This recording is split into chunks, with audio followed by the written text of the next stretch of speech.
تو پھر یہ کیوں ایسا کہہ رہے ہیں؟ جس پر یہ جواب دیا گیا کہ نہیں، یہ ہم نے لکھوانا ہے، آپ مولوی کو بتا دیں تاکہ اس کو پتا ہو کہ اس نے کیا کیا نکاح نامے میں لکھنا ہے۔ ہم نے کہا یہ تو شرط والی بات ہو گئی، تو شرط والی تو کوئی ڈسکشن ہماری اس سے پہلے نہیں ہوئی غلام مرتضیٰ، یہ آپ کیسی باتیں کر رہے ہیں؟ تو پھر انہوں نے کہا کہ یہ جو ہم نے کہا یہ پورا ہوگا تو نکاح ہوگا تو برات آئے گی، نہیں ہوگا تو برات بھی نہ آئے۔ میں نے جواب دیا ہمارے ہاں تو 5,000 چل رہا ہے اور ہم اسی رواج کو، اسی رسم کو لے کر چلیں گے اور 5,000 ہی ڈن ہے۔ لڑکی کے دلہن کے والد نے کہا کہ یہ سب کچھ نکاح نامہ میں حق مہر کے طور پر لکھنا ہے، اگر آپ نے لکھنا ہے تو آپ بارات لے کر آئیں، اگر آپ نے نہیں لکھنا، آپ کا ذہن نہیں مان رہا، میں بولی جا رہا ہوں آپ مان نہیں رہے، تو پھر آپ میرے گھر بارات لے کر مت آئیں، کوئی ضرورت نہیں ہے اور ہمیں اب آپ کا انتظار بھی نہیں ہے۔ فون کٹ۔ دلہا کا جو والد تھا بڑا حیران اور پریشان ہوا، چونکہ برادری تو کٹھی ہوئی تھی، صحرا بندی چل رہی تھی، تو انہوں نے کیا کیا، تمام برادری والوں کے مین بڑے لوگوں کو بٹھایا اور ان کو بتایا کہ یہ کچھ ہو گیا۔ اس کے بعد دلہا کے جو تایا ہیں ان کا نام ہے محمد شمشاد صاحب۔ شمشاد صاحب نے کہا میں بات کرتا ہوں۔ انہوں نے کال ملائی غلام مرتضیٰ کو جو کہ دلہن کے والد ہیں، کال کر کے کہا کہ اس طرح کی تمام چیزیں پہلے طے کی جاتی ہیں، آپ این بارات کے ٹائم یہ بات کر رہے ہیں، اگر آپ کے دل میں یہ باتیں تھیں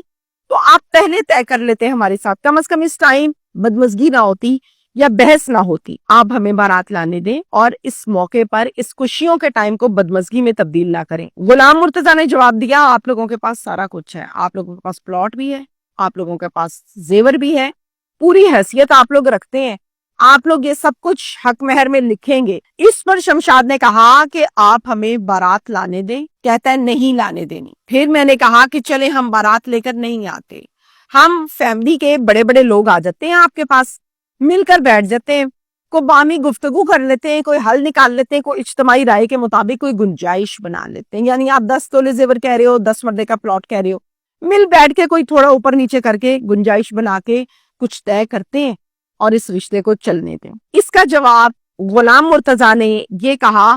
کہ 10 مرلے کا پلاٹ نہیں، 10 تولے زیور نہیں تو تم بھی نہیں اور احتشام بھی نہیں اور نہ یہ شادی، بات ختم تو ختم۔ اب دلہا کے جو والد ہیں ان کا نام میں نے آپ کو بتایا کہ شاہد سلیم ہے۔ شاہد سلیم صاحب کہتے ہیں میرا ایک سالہ ہے جس کا نام ہے محمد غفور، اللہ نے غفور کو بڑی فرمانبردار اولاد دی جن میں ایک بچی مجھے بڑی پسند ہے، وہ بچی جوان بھی ہے، شادی کے قابل بھی ہے۔ میں نے اپنے سالے کا غفور کا ترلا کیا، میں نے کہا یار میری عزت داؤ پہ لگ گئی ہے، میری عزت بچاؤ۔ بارات تیار کھڑی ہے اور آگے سے یہ جواب آ گیا میں اس بارات کو تمہارے گھر لے آتا ہوں، اپنی بیٹی کا رشتہ مجھے دے دو۔ پھر میری بیوی جو کہ غفور کی بہن لگی، اس نے بھی کہا کہ غفور بھائی اس ٹائم ہمیں کندھے کی ضرورت ہے، ہم بدمزگی نہیں ڈالنا چاہتے، بدشگری نہیں ڈالنا چاہتے، بارات تیار ہے، میں آ رہی ہوں اپنی بیٹی کو بہو بنانے کے لیے۔ جس پر میرے سالے نے یعنی غفور نے کہا کہ آپ آئیے، میرے گھر کے دروازے کھلے ہیں۔ پھر یہ بارات جو جانی تھی غلام مرتضیٰ کے گھر، یہ بارات گئی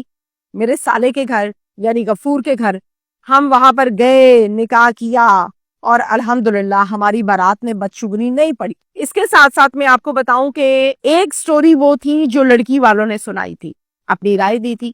ایک سٹوری وہ ہے جو لڑکے والوں نے سنائی ہے، اپنے بارے میں بتایا ہے کہ میرے ساتھ یہ ہوا، میرے ساتھ یہ ہوا، دونوں تصویر کے رخ آپ کے سامنے رکھے۔ اب سب سے امپورٹنٹ چیز میں نے آپ کو کل کے ویلاگ میں بتائی تھی، کہتے تھے کہ ہمارا جہیز ان کے پاس ہے، یہ کہتے ہیں کوئی جہیز نہیں ہے، چلو بھاگو یہاں سے۔ تو جہیز کی ڈیٹیلز کچھ اس طرح سے ہیں کہ جہیز کا بھی انہوں نے یعنی لڑکی والوں نے ہمارے اوپر الزام لگایا ہے، ایسا کچھ نہیں ہے جو کچھ یہ میڈیا والوں کو بتا رہے ہیں، بلکہ بات کچھ اس طرح سے ہے کہ انہوں نے جہیز واپس لینا ہے، اس چیز کی ڈیمانڈ انہوں نے ہمیں کل کی ہے، اور کل جب ڈیمانڈ کی ہے ہم نے کہا لے جائیں۔ پھر یہ ایس ایچ او متعلقہ ایس ایچ او کے ہمراہ آئے ہیں، اچھی بچی جو سامان کی انہوں نے ہمارے گھر پہنچائی تھی مہندی والے دن، وہ تمام ہم نے ایس ایچ او کی موجودگی میں، پولیس کی موجودگی میں ان کے ہینڈ اوور کیا ہے، یہ لے کر چلے گئے ہیں، اور جو ہم نے لڑکی کو دیا تھا وہ سامان بھی ہم نے ان سے وصول کر لیا ہے۔ اب ہمارا ان کا لین دین آپس میں کسی قسم کا کوئی نہیں ہے۔ یہ سارے کا سارا وقوع اور دونوں خاندانوں کی سائیڈ کی اصل حقیقت ہے جو میں نے آپ کے سامنے رکھی۔ میں ایک بات آج کے ویلاگ میں ذاتی رائے کے طور پر یہ کہنا چاہوں گی، یہ میری ذاتی رائے ہے، رشتے کبھی حق مہر سے نبھے نہیں اور رشتے کبھی حق مہر سے بندھے نہیں جاتے۔ زیور کے ساتھ زندگی گزرتی نہیں ہے اور 10 مرلے کا پلاٹ شوہر بنتا نہیں ہے۔ لہٰذا رشتوں کو دل سے عزت کے ساتھ سنسیئرٹی کے ساتھ نبھایا جائے تو امید کی جا سکتی ہے کہ زندگی بہترین گزرے گی۔ میں نے ایسے کیسز دیکھے ہیں جس کے اندر حق مہر لڑکی کی جانب سے رکھوایا گیا 5 مرلے، شادی کے ٹھیک 5 ماہ کے بعد لڑکی کو قتل کیا،